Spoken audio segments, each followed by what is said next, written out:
a soyayya an ci amanata, an ci amanata.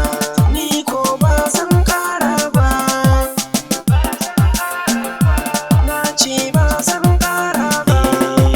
Idan so cuta ne, haƙuri magani ne.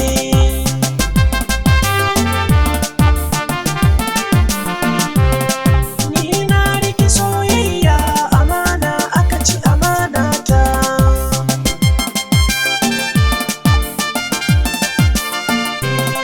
Asalin soyayya ta ni da Yasmin muka kullata. Mun shaku da juna mun daɗe a soyayya ba cuta. Kullum maganar ta da ni da ita mai aure burinta.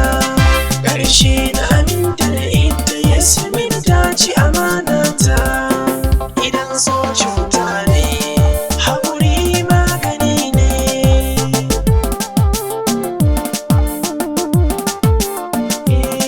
Ku biyo ni a sannu zan ba ku duk labarin